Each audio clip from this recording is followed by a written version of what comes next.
Hi everyone, Dave here. Welcome to another episode of Legends of the Spire. It was actually Tom Denton, I think, the last episode I brought out, which seems like a while ago now.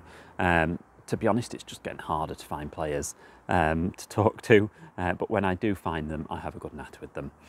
So I am back with one this week, and I also have one recorded for next week as well, so we'll have a few coming out. This week, I had a good chat with Steve Spooner. Now, Steve was part of the Chesterfield squad between 83 and 86, a pivotal member of the title-winning team in the 84-85 season. He has a great knowledge of the players that he played with and everyone's role in the team. So if you're a supporter around then, you'll find it really fascinating. And if not, you'll find out about a load of names that you should know more about. So hopefully the start of an adventure of finding out more about the Spirites of the past. Loads of them which I have talked to in previous episodes, so please do check them out. Steve then actually left Chesterfield but came back in the 90s. In a couple of seasons he didn't have that many appearances just due to injury, so ended up going into coaching. He actually played quite a long time in non-league as a player whilst also doing bits of coaching, and then has been at Birmingham for ages, I think 16 years now, so he's with Tom Brady down in the West Midlands. Steve has an amazing, vast wealth of experience in the game, both as a player and as a coach. So it was great to have a chat with him about all that experience in the game, and hopefully you enjoy the episode. Now we do have another issue of Linda's Sandwich Shop, the fanzine all about Chesterfield FC that is out now. The front cover is an amazing illustration by Graphic Bomb of the Saltergate toilets, and you can also buy the zine with a print as well. So the link to buy it will be in the notes to this episode. So here we are with the latest episode of Legends of the Spire. Let's get on with it. This week, it was a joy to speak to the one and only Steve Spooner. Here we go. Legends of the Spire!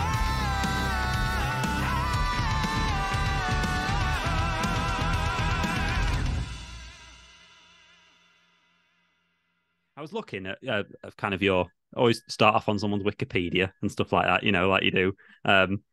And it says you're born in Sutton, so but then you started at Derby. So what kind of happened in between that for you to have started there and ended up at Derby? Yeah, well, it was, as you say, grew up in Sutton. And when I was about 12, I got asked to go for a trial by the scout at QPR. Mm-hmm. And I subsequently went to join QPR. Then some of the staff from QPR left and went to Crystal Palace. And I was fortunately one of them that they said, you know, would you like to come over? That was before the days of registration like today. You know, you didn't sign any registration until you was 14 in them days. And yeah, I was at Palace and enjoying it. And one of my mates played for Chelsea, and I knew Chelsea had been after me for a while, but I didn't particularly like the group of players that was there because they was like my adversaries in the Sunday teams. So anyway, I went to watch me mate in one of these games, and in training, and one of the coaches said to me then, he says, you know, why don't you come and join in? And I said, no, I'm all right. And they persisted. So I went and joined in this friendly game. And they said, look, you know, have you done this? Why don't you just join? And I got on well with the players and that. And so I signed for Chelsea, signed associated schoolboy forms, which was at 14 years of age then. And then at 16 years of age, I'd been out for about 6 months with injury, and I didn't get offered a scholarship. But if I'm honest, I'm not so sure I would have there, because there was, you know, a group of players that went on to play in Chelsea first team and other teams in London. We had an extremely strong group. Yeah. Anyway, it was Dario Guardi was the coach at Chelsea. He left and went to Derby. I had some opportunities to go on trial to Gillingham, Millwall and Tottenham. And by this time I thought, you know, it's going to do me good. Unfortunately, I just lost my mum then at 15 years of age, youngest of four. And I thought, you know what, I'm going to go and try life up north. And to be fair, David, that was one of the best things I ever did, because I grew from a boy into a man overnight, you know, moving away from home. And so you must grow up fast. Yeah, absolutely. I mean, they put us in digs, but the um, the groundwork probably wasn't so um, severe. I Mm. don't know if that's the correct word as it is now. You know, we was put in an area that probably wasn't the best of area for young players to live in. Um, but yeah, so that was the start of my career up north and in full time football in Mm. 1977. That was. Yeah. What was your landlord or landlady like in digs? Um, if I'm honest, I'm not quite sure whether they just was pleased at the money or they was genuinely concerned for young people. We had a lounge and that on our own in the front room. It didn't look like they had a lot of money as a. Mm. It was only a young couple, and looking at their own family home, it didn't look like they had a lot of money. So, but yeah, we got through it. There was there three of us in there, yeah, and you know what it's like when you get a group of lads and you have a common goal, and it's yeah, we encouraged one another and we got through it. And then I wasn't in then digs long, and I moved out to other digs, and then digs were better. I moved in Mm. with an old lady who treated me like a son, and was fantastic. I never forget my. It would have been my second pre-season at Derby County, but my first with her, and I come down the first day of pre-season, and she had laid out egg, bacon, sausage, and everything for me. I said, "Can't eat that," she said. Well, my husband went on work with that in his stomach for X amount of years. But I said, no, I've got to run around, and I'm going to struggle with that. So after that, she was a lovely lady, dear old lady who really looked after me. If you'd had that spell out injured as well, that's kind of the age, isn't it, where you want everything yesterday, didn't you? So it must have been Yeah. frustrating to have that spell Oh, injured it when you're wanting was. to Yeah, get and it going. was an overuse injury that I had, and I had carried on playing on it when I should have been resting, Mm. and it got to the point where it was so severe that I had to have 6 months off of all sport completely, which when you're used to doing it day in day out was very hard for a 14-year-old boy. But yeah, it I got through it, and but I say, when I came back from it, I sadly lost my mum, and I think, if I'm honest, I think I lost a bit of appetite for Mm. football then, because there was far greater things going on in my life Mm. at the time. Mm.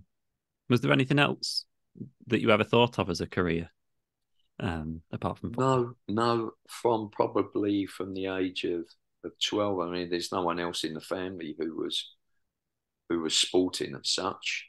My brother played local football, and he's probably the one who I'm told from memories of childhood, give me a football and that, and we started playing. But growing up in the 70s, the late 60s, early 70s, there was a lot of charismatic players around, George Best, Rodney Mm. Marsh, Frank Worthington, and all these kind of players of this ilk.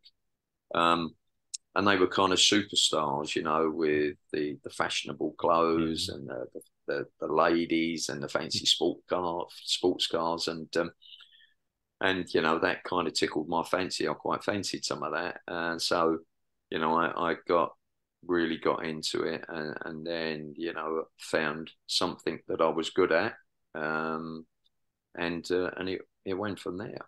Mm. So what kind of player were you then when you first started? Would you run rings around people when you were playing Yes, in I a was. few I became a different player later, but I was more of a front man slash winger in them days, Mm. that had pace to go past people, and I had one or two tricks. And yeah, I kind of morphed into a different player as I got older. I tend to lose a lot of them tricks, Mm. um, and a little bit more of a bog standard up and down player, with lots of energy, and I could run all day long, and I had some power and strength in there. But yeah, very much a different different player when I was younger. Mm. they're almost like two of the most exciting players on the pitch, aren't they? Mm. Either your winger front man that's kind of got a few tricks, or you kind of box to box, up and down. As a fan watching, they're the two kind of player types that I quite like watching. Yeah, sure. Both of those. Yeah. Well, there's and I all depends what way you have a slight towards. There's those who like the skillful players, and then there's those who don't. And when the skillful players are not performing, the people who like the up and downers are normally the ones who give out the stick to the skillful ones, and vice versa. Yeah. As long as you're not one of those fans that are expecting attackers to be good at defending and defenders to be good at attacking. And I sit near plenty of people like that, and you just kind of think, come on, you're not expecting him to throw in a tackle, are you? Yeah. No, exactly. Yeah. I remember reading some wise words from a coach that I remember taking into my coaching career. They said, when you listen to the comments of the people sitting behind you, then it won't be long before you're sitting with them. So very wise words. I think that's very wise. I was reading a book the other day, and he was talking about you don't have strengths and weaknesses. You have attributes, and your attributes are a great thing in one place, and they're a terrible thing in another place. So it's just about finding your right place. Yeah, absolutely. So you kind of obviously started at Derby, but then am I right in saying you kind of made your name at Halifax? Yeah, once again, and I had it at Chesterfield, and I had it throughout my career. I was blighted with injuries at certain times.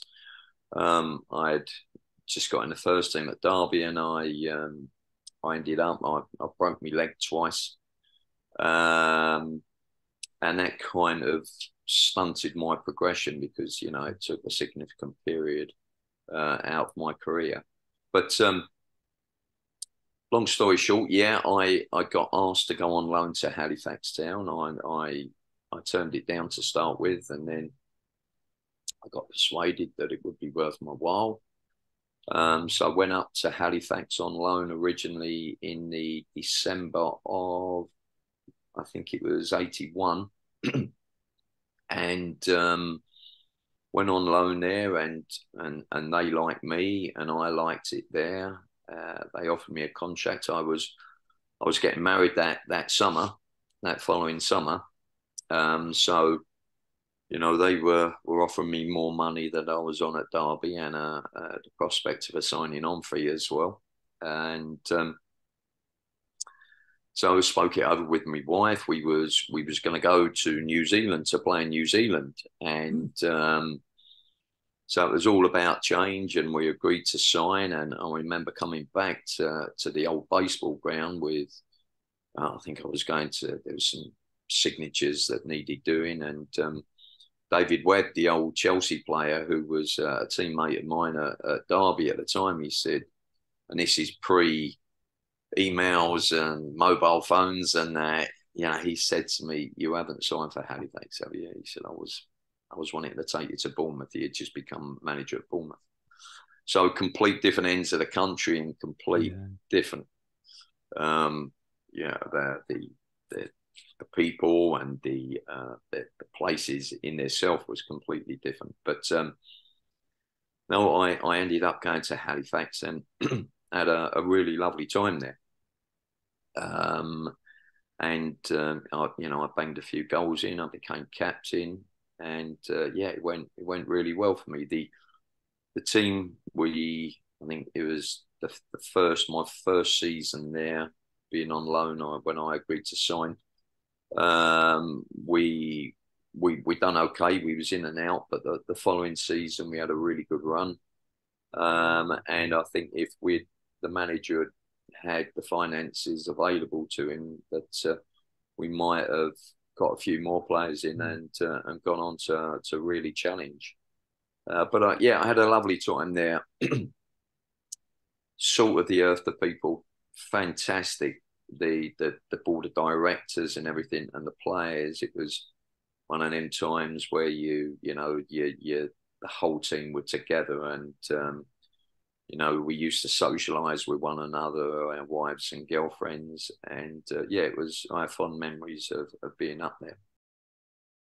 you know, when you're playing down at that level, it was an absolute wake up call for me when I went there, because although Derby wasn't anything as the way a Premier League team or First Division team would, or a Championship team's training ground would be now, it was significantly better than Halifax. Mm. I remember going in the dressing rooms and you could smell the damp, and you know, we had to train on a public piece of land that was on a slant. And it was that bad. The winters up there. I remember my mother-in-law. She knitted me a balaclava to training up there. I mean, she thought I was in the SAS or what. But it was, yeah, it was a good grounding for me, and Yeah. I've quite often passed that kind of my experiences on to the younger players that I've had over the years. Character building. Yeah. Absolutely. So then, obviously, you then we're here to talk mostly about Chesterfield. So it was obviously a good time for you then at Halifax, because, like you say, you get that stretch of games and experience and things like that. So then it was 1983 you came to Chesterfield, wasn't it? So yeah, how did that all come about? Do you remember? Well, previously at Halifax, the late John Duncan, sadly, he was just got the job at Scunthorpe, and he came in for me there, and Scunthorpe offered money, Chesterfield turned it down. Anyway, I think it was the following summer, I think John got the job, and I'd played with John at Derby, and John knew me and knew my strengths. And he made a phone call to me saying, you know, would I be interested in joining Chesterfield? And he told me about the new plans, the new owners, and everything seemed so exciting. But the problem was that Halifax wanted more money for me than Chesterfield were prepared to pay. But in them days, there was an arbitrational way of doing things, and it was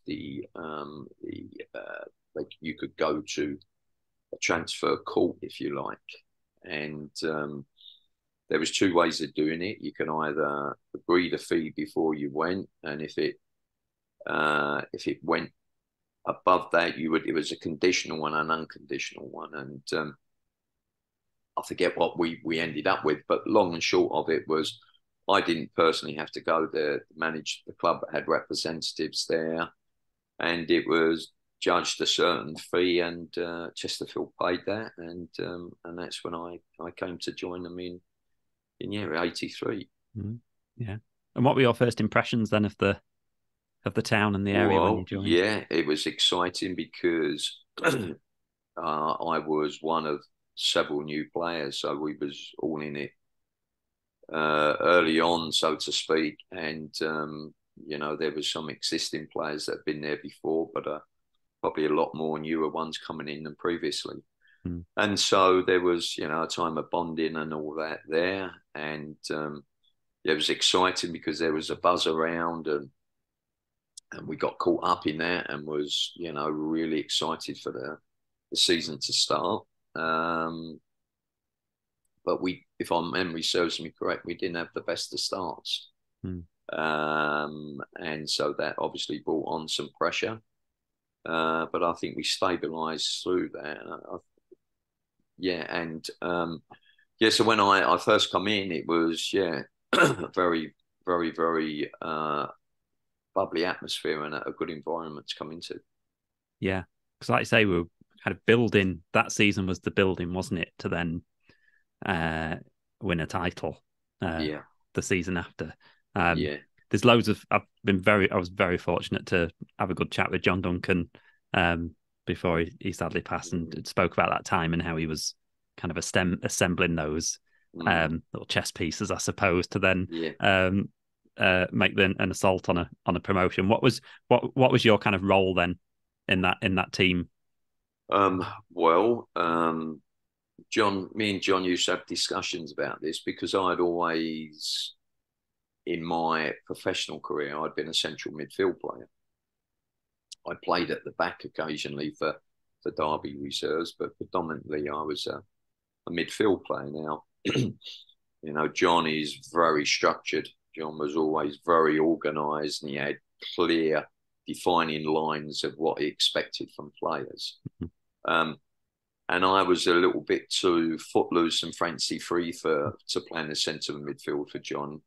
He didn't like the way I ran on and left the midfield spaces open, which I'd done. I said at Halifax and previously at Derby, and I had scored a few goals. But no longer, no matter how I used to try and argue this case with John, he wouldn't have it. He saw me as a wide left, me on one side, Steve Kendall on the other.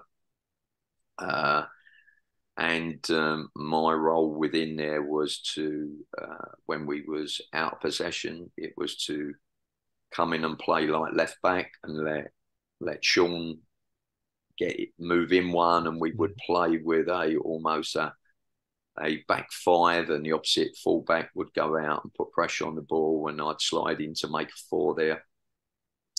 But equally, when we won the ball and we countered attack, John would fully expect me to be able to support Bob or Ernie, and so that required, you know, legs that enabled you to get up and back. And I say, because I was a fit lad, and John always recognised that in me, that was his expectations of me, and I was expected to get up and deliver crosses and score some goals.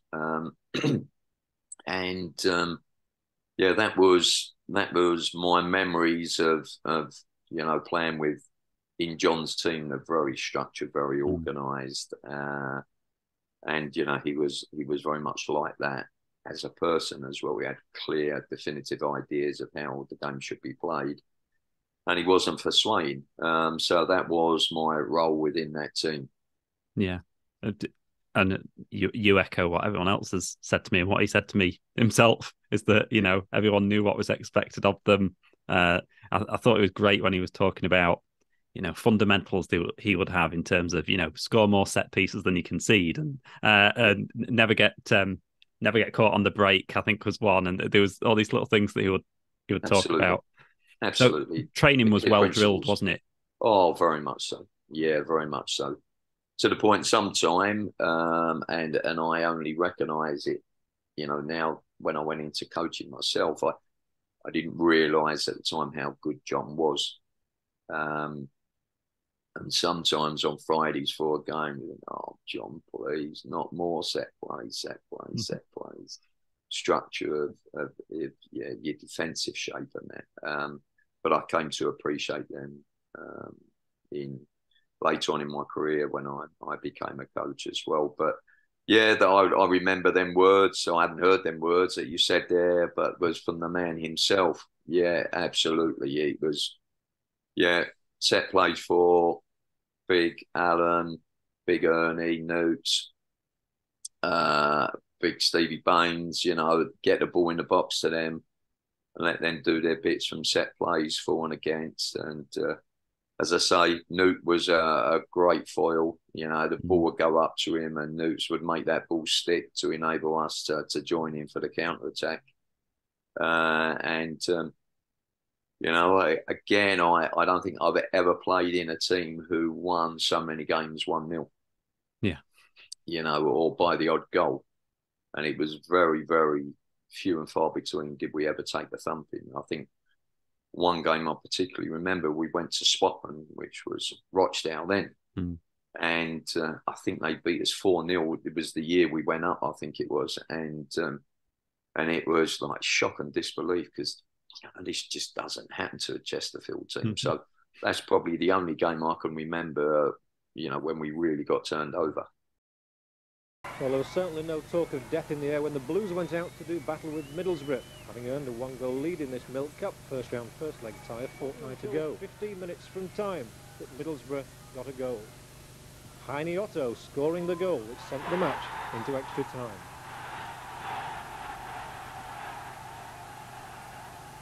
Malcolm Allison was a relieved man, but no further goals meant a penalty shootout. The first 7 went in. Well, then Chesterfield's goalkeeper, Jim Brown, face the next kick. 4-3, and here's Gary MacDonald.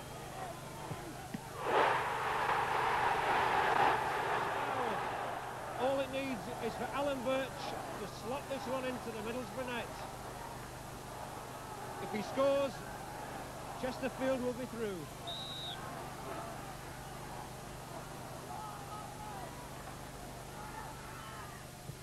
That's it!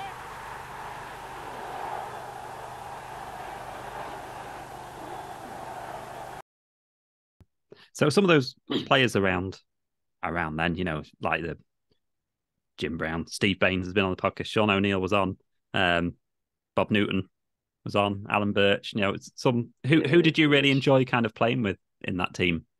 Were there players you were on like the same wavelength with? Yeah, I mean, Bertie, I used to love Bertie anyway. You know, I travelled with him a few times when we was up at the old Coalite training ground. Mm. And, you know, I was living obviously in Halifax and he was a Barnsley man, and we used to meet up and travel in together. And he was such a bubbly character. Mm. You know, the way he played the game was the way he was off the pitch. Yeah, he was fun to be around. And of course, Newts, you know, you had to be careful when Newts was around because anything could happen. Yeah, he used to kill me on days. There'd be Steve Kendall coming in with a plastic bag on the bike, trying to sweat all his calories off and there before we get weighed on a Friday. And Big Bob had just come in. Bainesy was there with his clipboard, ready to weigh us and put down our weight. And you know, I was always scrupulous with making sure my weight remained the same. And Bob had just come in, he'd say something like to Bainesy, "Oh, 15.5 stone, just put me down for that." And he'd say, "No, I want you on there." He said, "No, I'm not getting on there. I'm 15.5 stone, let's leave it at that." You know, Newts had this facade that he didn't really care, but he did care. He cared a lot. Very kind-hearted man, very kind-hearted. My wife and his wife used to get on well together. Yeah. And of course, the legend, Ernie. You know, Ernie was, you know, probably about 15, 16, maybe more years older than me. But, you know, he was always one of them as a younger player you'd go to for advice. You know, Sean was there as well, would come from being a steward in the social club to coming and playing left back. And it was an unbelievable story. Yeah, we had Kendo on the other flank. And we had Hendo in midfield there, Big Bainesy and Les Hunter. Yeah, sure, I said Alan earlier. Yeah, Big Les. And, you know, Brian Ferguson. I think it was Brian, wasn't it? Yeah, Fergie. He's been on, yeah. Has he? Yeah. Bowie fan. How is he now? Is he okay? Because he had cancer. Yeah, I was speaking to him. Yeah, we had a good chat about David Bowie mostly. It seemed. Really? Oh, right. Okay. Yeah. Good taste. So yeah, again, we had a great camaraderie as a group. Again, stories that I've used with spoilt players nowadays. You know, I remember going into Saltergate and we used to have to put towels over our clothes because the condensation would drip onto our clothes when we come back from training. It would be soaking. We go in there, be no heating. We used to gather around the heat lamp when, you know, Kev Randall was physio as well, and he'd have the heat lamp. We'd get round there to get warm. And I remember one year when the snow was particularly bad, we didn't have no orange footballs. And Brian Scrimger, the old Brian, he went and bought some spray paint from Hereford, some orange spray paint, and we sprayed the white balls orange. But, you know, so obviously after a little while, when the snow had got on them, the water got on them, it started coming off and that. And, you know, when we won the championship, a lot of the time we could never afford pre-match meals. We take our own pack up en route and eat it. And when we played on the away games, if we was up in the north, Les Hunter would always, his family would bring their infamous pies from up there, and they were fantastic. And we'd have a sing-song, the beers would be out, the cigars would be out, and we'd have a good old sing-song and great times, fantastic times. And, you know, they're the things that get you through a lot. We had some real characters in there, and you need that in every dressing room.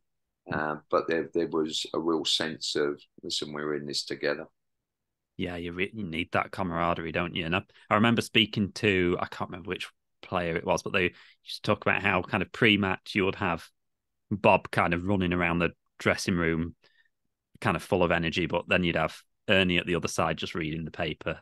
And you kind of need that variety of characters, don't you? So that you do. I remember someone was talking about when David Reeves, obviously from later on, but how he would be the really good one at cracking a joke if they lost, just to like lift the atmosphere. You know, you need that variety of players, don't you?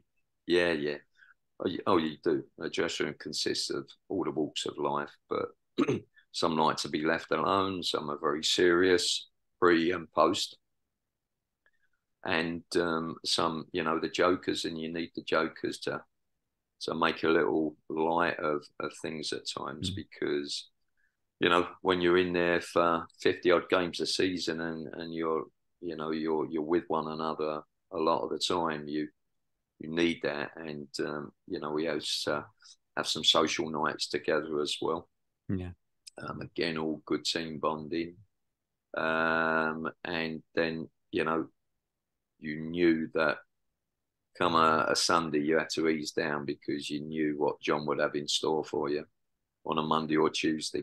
And we was extremely fit as a team, because we used to have an old Great Britain veteran used to come in, and I don't know if any of the other players have told you about him. He's mentioned him before, I think.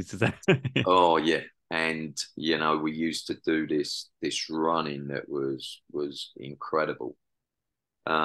But that sustained us. But I remember, again, I was out for a significant period of time. Within that, I had, not long after I signed, I started to get a problem with my groin, which accelerated to, I couldn't even, when I used to cough, I used to have to put my fingers in my stomach to try and hold the pain, and got to the point where I couldn't put my trousers on. I had to sit down and put my trousers on. But I was, the reason I carried on, because I was very conscious of the fact that John had gone to tribunal and put his neck on the block for me, and I wanted to repay that, and I didn't want to be injured. And I carried on through that. And I remember we played at Turf Moor.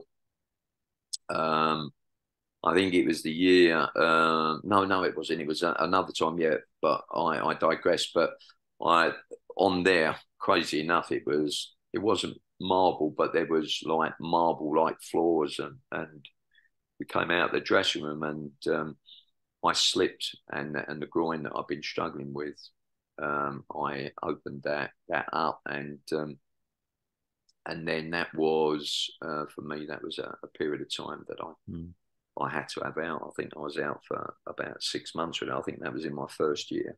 Yeah, I was going to say, because you played about 20 games, I think, in the first year. The first season. Yeah, that was it. I had a chronic pelvic strain, and I went to see the specialist, and he said, "You got two options." He said, "Either smash the pelvis and reset it, but you'll be on your back for about a month in plaster, or you can take the option of resting and not absolutely doing anything." And I remember at the time, I had a two-door Fiesta, and my little boy and I couldn't even lean across to put him in the back because of the pain.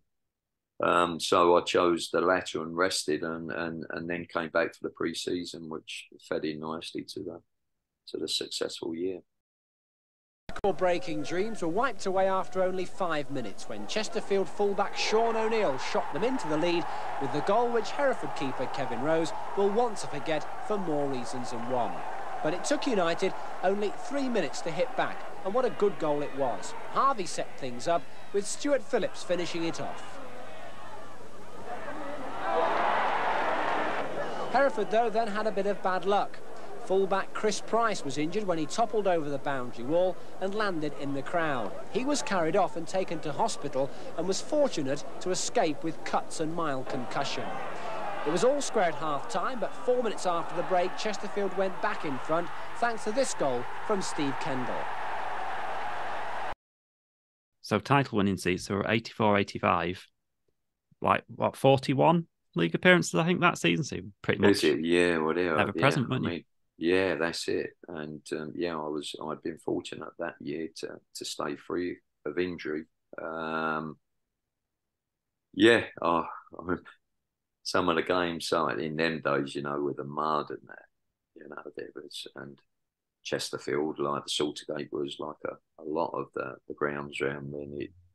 You get to November, December, January, and it was it became hard going. But yeah, I was blessed enough to get through that season without too many injuries, and you know, I certainly picked the right season to get away with it. And you know, I remember then closing months as we neared nearer the title. I think it was Hereford at the time.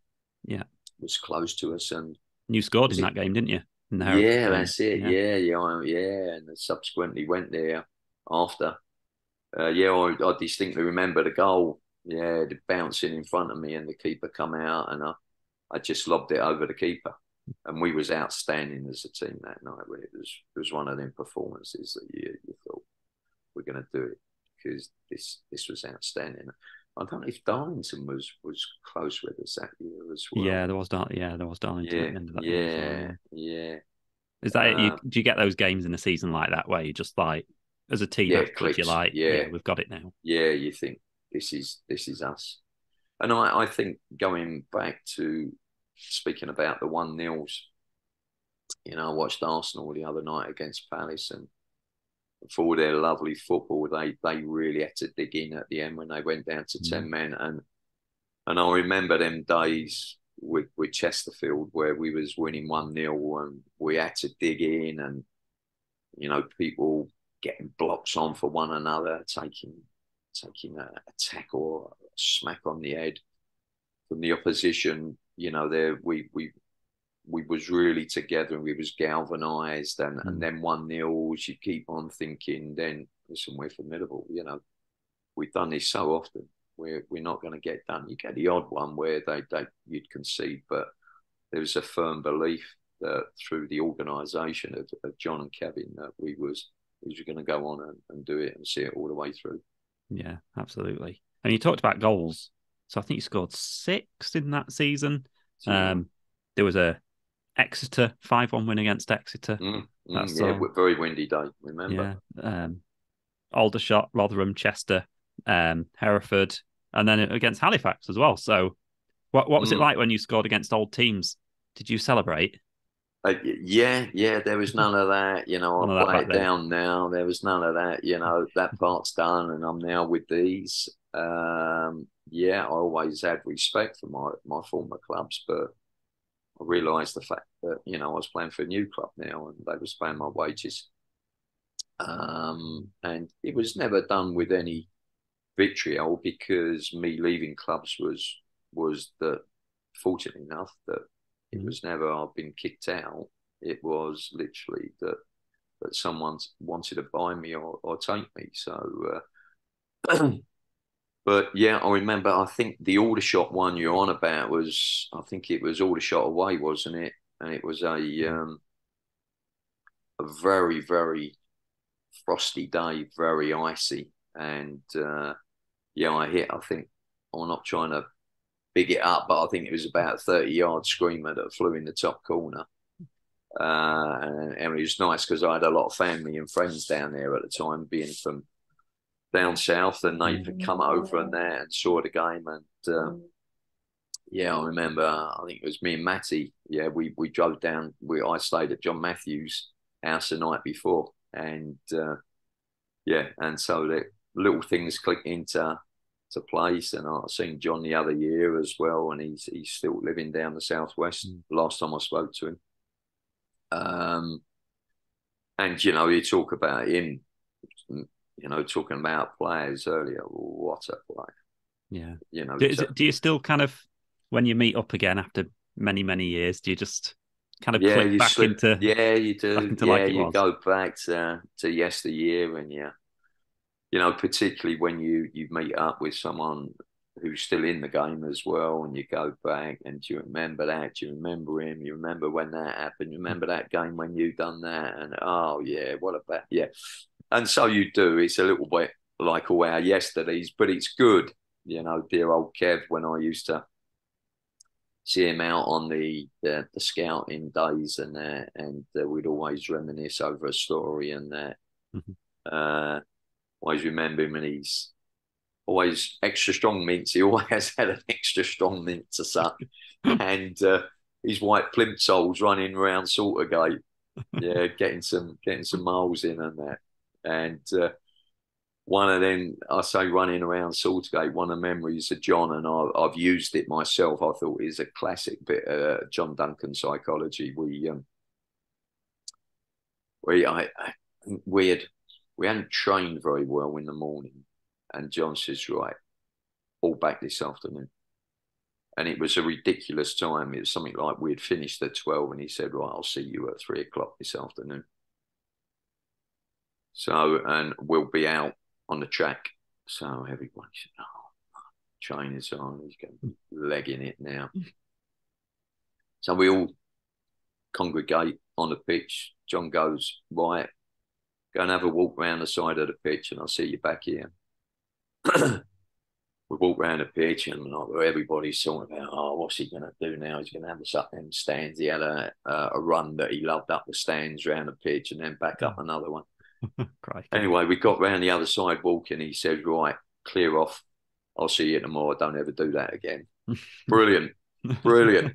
Everybody's thinking, oh, we're going to get it here. And I say, I've used that myself since. And because players think they're really in for it. But, you know, you kill.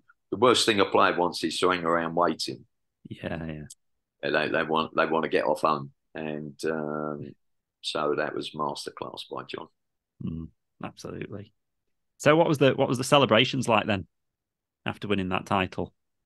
Is it relief when you get something like that, or is it jubilation? Oh yeah, I forget when we realised we had done it.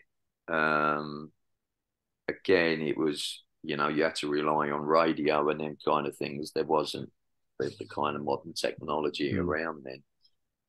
But I distinctly remember, and you'll probably know better than me, David, when we went to Peterborough. I think it was on a May bank holiday, and all the Chelsea fans dressed up in fancy dress, and that was that was a real party atmosphere, and just you hear people talk about it, and it is just sheer relief. It's the emotions that, you know, over a long season, the highs and lows. We've done it, we've blown it, you know, are we slipping away? No, we're back in it. You know, 2 results, you maybe lose, and then you go back and you win another 4 or 5 on the trot. And it is, the emotions go through the roof. And of course, you know, family get caught up in that as well. And, you know, they have to deal with the moods, the lows, the defeat, and the highs, and enjoying the victories. And you know, fortunately enough, my wife always brought my children over to games and that, so she was very much involved with us. And I remember my dad and my brother come up when we got presented with a trophy, and we've still got pictures of them. Bless them, they're both departed now. But me boy, when he was little, excuse me, have just been on the pitch with a trophy, and you know, to see you know, get a winner's medal, not a runners up. I've had a runners up later on when I was at Mansfield, but to have a winner's medal and everything just culminating in that, it's an unbelievable feeling, and something that I've been fortunate enough to, you know, experience again.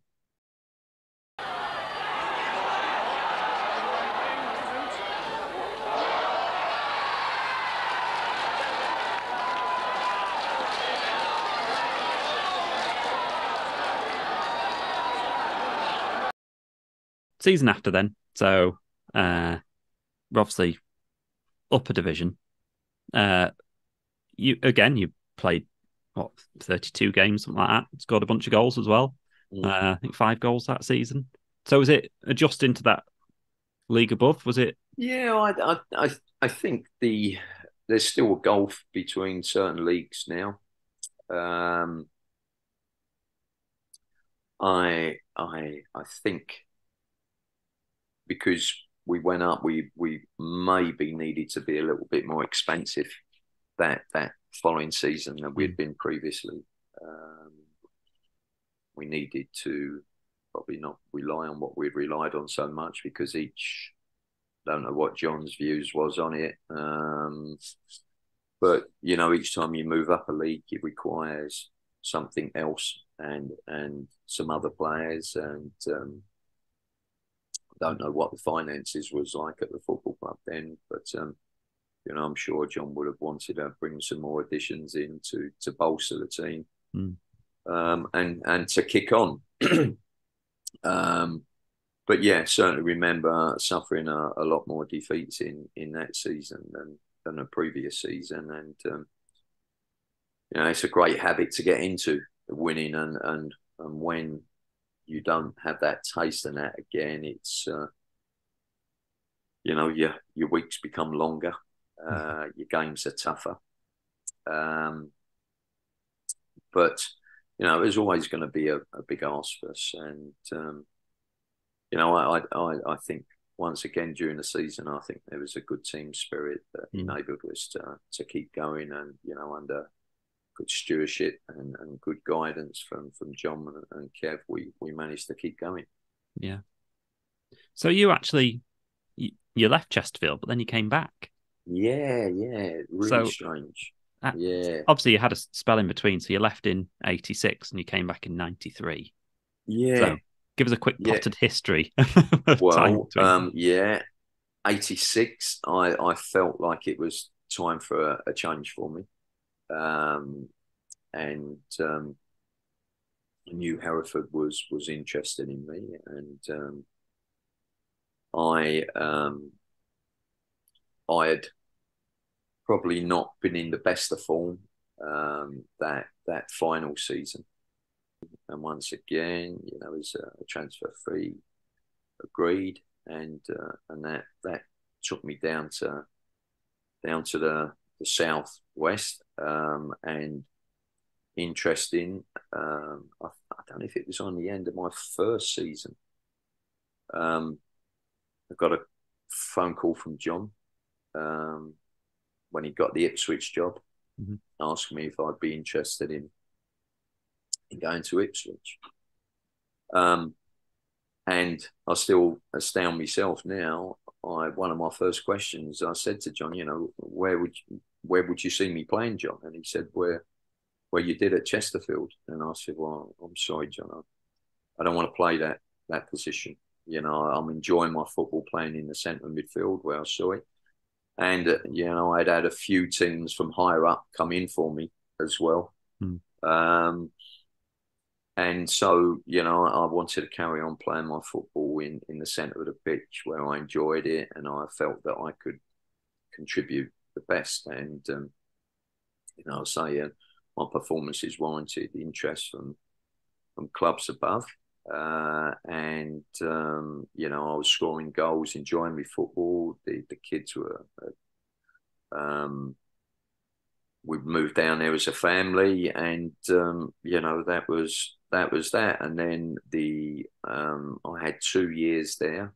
They offered me a new contract, but I'd had a phone call from Sheffield United asking if I'd be interested in going to Sheffield United, which I explained that I would.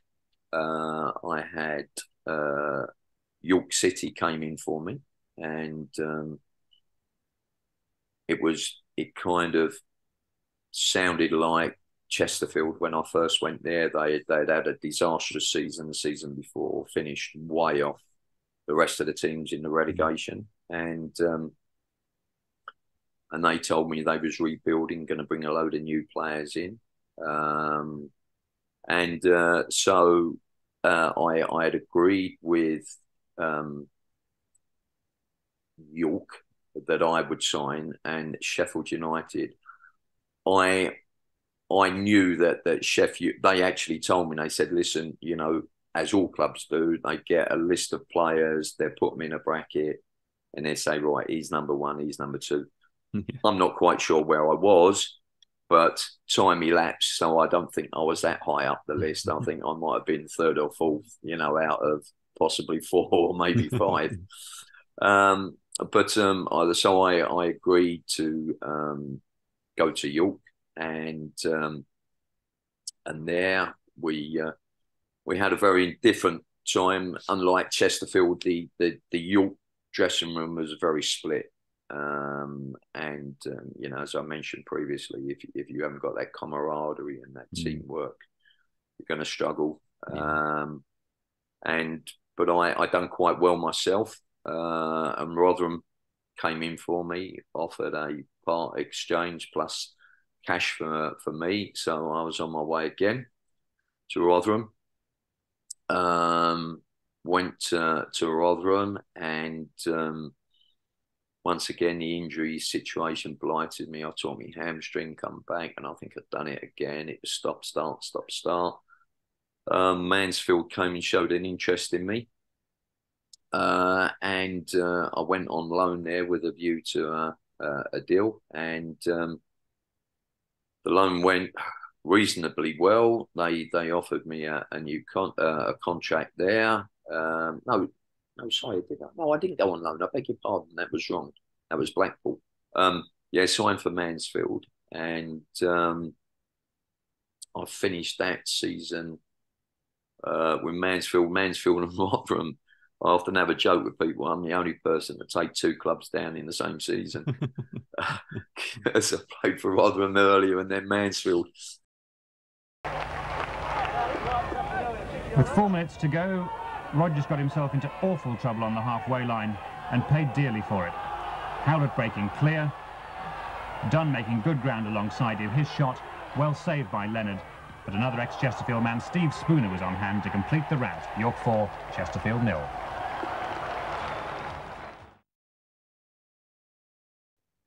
John made a call to me and says, look, you know, would you be interested coming in?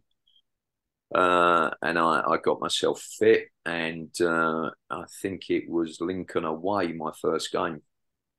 And John, after the game, he said, I can see you're fit. It's not a problem. I'll speak to the chairman, and I think it was Norton Lees at the time. Mm-hmm. And John come back and said, Norton won't give you a full contract. He wants you on a couple of months to prove that you're perfectly okay. And I think after Lincoln, we played Crewe at home, I think on a Tuesday night. And I finished training on the Monday, and because I've always been, into my fitness and that, I just felt I hadn't done enough. So went and done a bit of hill running, and at the end of it, I felt me ankle, and I wasn't fit for the next game. I was out for several weeks with this ankle. I'd had surgery at Blackpool, but the ankle kept swelling, and Chesterfield sent me down to Lillishall, which was the place of rehabilitation there. And after every training, they kept drawing syringe after syringe of fluid off. I came back and managed that, and I got back into training again, and the scar split. I remember feeling a wet patch in my ankle, and the scar with the surgery on my ankle split. And I remember going to see a specialist over in Chesterfield, and he said to me then, he said, you know, if you don't let me do surgery now, he said, not only will you never play football again, you'll never walk properly again. You've got septic arthritis setting in. So went and had surgery again, and he cut into a place that had previously been cut, but it transpired that the problem was stitches that were supposed to dissolve didn't dissolve, and they kept flapping against my tendon sheath. And they felt the best way forward would be not to close the surgery, but to leave it open. And I had to lay on the settee for weeks, just letting the injury heal from within and build up. I used to have a nurse come around and pack it with seaweed. Strangely enough, there was some component in this seaweed that assisted. And then I went back the previous season and done pre-season, but hamstring went again and couldn't get a contract. And Sean Deitch, used to travel in with Deitchy and Nicky Law. And Deitchy said, listen, you know, I've got a friend, his dad's manager of Rushden and Diamonds.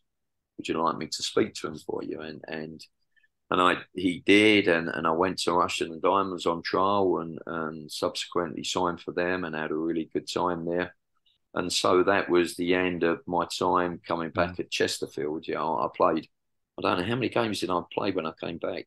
I think it was, I've got it on here, about 5. I think about 5 in the 93, 94, and then about 7 in the 94, 95, something like that. Yeah. And I was playing left back as well. And strangely enough, I was quite enjoying it.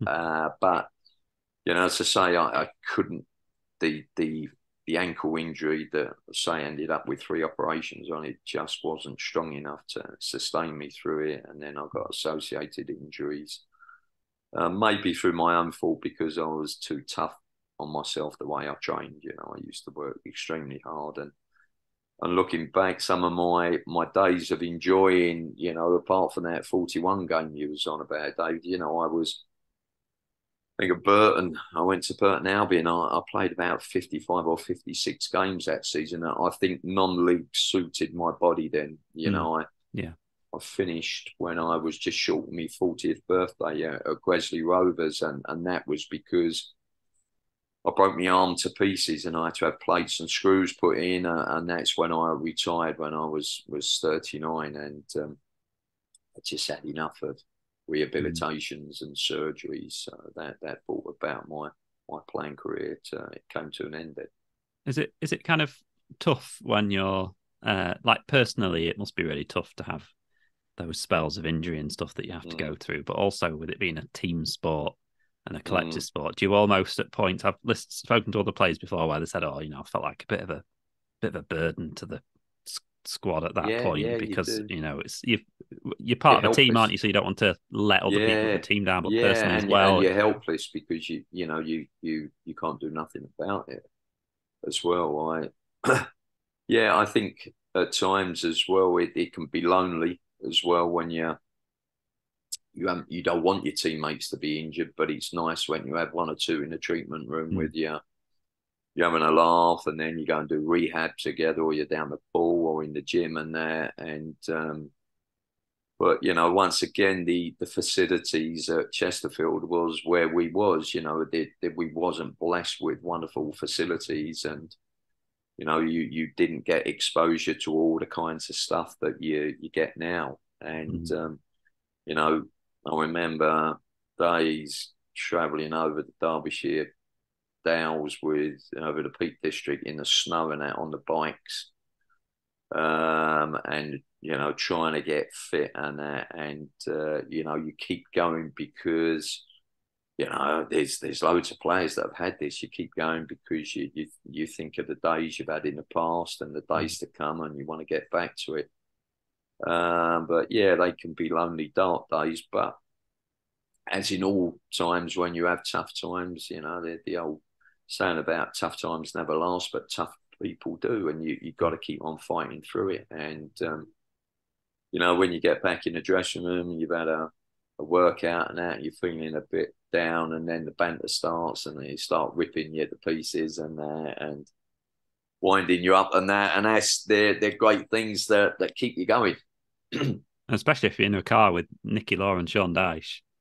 Oh yeah, that's right. It was never quiet, that's for sure, with them two. Ever get a word in edgeways? Oh, absolutely. Yeah, I just used to sit in the back and pretend I couldn't hear them because the speakers were on in the back. So you kind of mentioned you went into coaching. Obviously, you've been. That must have been great for you. Was that something you wanted to go into? Was it a natural thing? No, I always wanted to go into sales.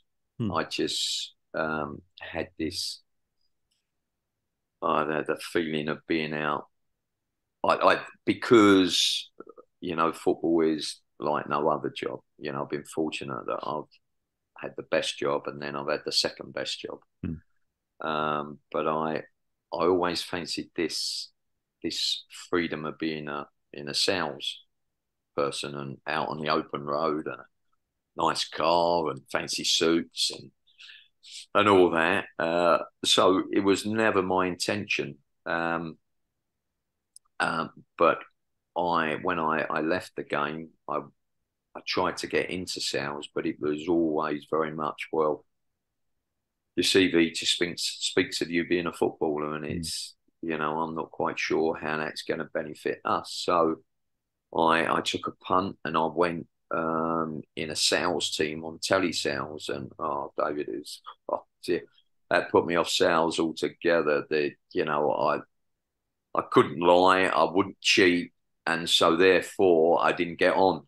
But the one thing, I could come home and put my head on the pillow at night and knowing that I hadn't been deceitful to anyone, because to listen to some of them salespeople, wow. Yeah. So I thought, you know, what am I going to do? And I came out of there, fortunately enough, at Russian and Diamonds. You know, it's quite a good wage, so I could carry on from just my wage there. And give me a chance to think about what I wanted to do. And I started to do some coaching, enjoyed it. I did some work with the council, and then at Derby County. This was where they was going from the centre of excellence through to, you know, the inception of academies. And I started to work with an age group, and it just grew from there. And you know, I've been in it, or probably from the age of about 37, 38 now. I've done it. You know, I was player coach at Gresley for a little while, and then I was player manager, had a spell with player manager at Burton. You know, I've enjoyed all the roles. You know, I was first team coach at Notts County for a while. I was first team coach as well as youth team coach at Russian and Diamonds. So I've filled many roles, and you know, I think that's helped me in the overall job. But it's changed tremendously from when I first came in, very much so. You know, I remember saying about 5-6 years ago, there'll come a point where you'll have to have a teaching qualification as well as a coaching qualification, and I still think that will happen. Although, you know, there's lots of elements within the coaching framework now that is related to teaching and the psychology of teaching as well. So yeah, it's not coaching as I would have known it when I was growing up. And obviously now Birmingham. Yeah, been there for 18 years now. Yeah, it's an incredible run. I've been very fortunate, very blessed to have been there as long as I have. Seen a lot of change with different managers, gained a lot of experience working with different managers, and seen how they set their teams up and their managerial style, and work with some really great coaches. And, you know, been fortunate enough to be involved with, you know, players that have gone on and graduated from us onto the first team and then get sold for big money and then play in the Premiership and then go on and play at international level on that. So, you know, it's been some hard times at Birmingham, but there's been some really fun times in it. And the greatest part of my job is that you're helping young men to become what they want to be. And that involves not just the football, but the psychological, the social, and passing on my experiences and the good and bad that I've learned, the mistakes that I've made, and hopefully helping them to shape their future careers. And Tom Brady. Wow, yeah. Really, I mean, have you met him? No, he's only been in once. One of the benefits of our club has always been that we've been on one site. The training ground is the training ground for the scholars, the 21s, and the first team. But last year we had a fire at the training ground. It decimated the first team training ground. Training dressing rooms and our canteen. So they took over Wasps because they went bust, and they're housed there now. So it don't see so much of the first team environment as we used to see. But yeah, Tom Brady went down to the game and that, and several people did meet him, but I haven't been in the fortunate position to meet him yet, and I'm really hoping that he'll do some kind of evening with the coaches, to tap into his ideas and the people, because there's a lot of flipovers between various sports now, and coaches swapping ideas. I was over in the States in the summer, and I had a couple of hours with the guys from Texas Rangers, and very informative, and learning about them, and then learning about us as well, and you get them opportunities to travel and to meet certain people and that, and that helps you to improve yourself as well as to improve aspects of your job. So I just wondered if there was any kind of constants that you've had throughout your career, because you get I've spoken to a lot of footballers, those ups and downs, peaks and troughs in a football career in terms of title wins, injuries, or clubs that you maybe don't fit in as well as, but the clubs then that you do, and there's things like that. Is it kind of family and things like that have been the constants? Yeah, absolutely, and I'd say I can appreciate everything the former players have said in that, because as we've touched on in this, that is very much the situation, and sometimes it's the worst job when you lose, and it's the best job when you win, and then it's about finding a balance in between, and you get that better at that as you get older. I wouldn't say you master it, but you get better at it. But yeah, definitely for me, my family's been a constant. My wife and my children, 2 children, they've always been there to support me through the highs and lows. The promotion runs, and then the injuries, and my wife, when I said I was on the settee waiting on me hand and foot, helping with the bandages, the strap-ins, the waking up in the night for tablets, and can't get this, I can't, and a few of the moves that we've had quite a few. I've been in plaster and on crutches when we moved, so the wife's had to do all that as well while I sat by. And yeah, they're always the ones that get overlooked. It's only at moments like this and interviews that we've done in the past that you get the opportunity, to thank them in public. But obviously, me and the wife, we've been together about 43 years now in all. Maybe known one another longer than that. So she knows me very well. I know her. She knows when to leave me alone before games and after games. And she's now got the knack of being able to say the right thing at the right time. And I hear stories of past from managers' wives and that, and the managers had just gone home and wrecked the house and that, through anger and frustration and temper and that. And I've never wanted to be like that. I try leave it at the front door when I come in. And the beauty of it's hard, but it's good as well. I still live in Derby, so I travel every day to Birmingham. And, you know, the traffic and the road works and that add time to your journey. But what it does, it gives me an opportunity to relax a little bit in the car and calm myself down and that, so that when I come through the door, I try to give the best version of myself instead of the worst version. And yeah, though I'm creeping on in years now and been in the game a long while, you know, I still have that passion and love and a desire to want to be successful and, you know, help players to be successful. And I think, you know, all the time you've got that inner drive to improve yourself and those around you, you're going to be all right. And, you know, I know my work in life, there's a lot less in front of me than there is behind me. But, you know, I look forward to that day when I can say, yeah, it's my turn to give it up and let someone else step in now, safe in the knowledge that, you know, I've had a wonderful time playing and I've had a wonderful time coaching. All right, I haven't been at the top, but, you know, there's places for everybody. And, you know, you compete against yourself. And if I can I've always tried to live on a philosophy. There's a poem called The Man in the Mirror. I don't know if you've seen that, and it's all about looking back at that person who's staring back at you. Yeah.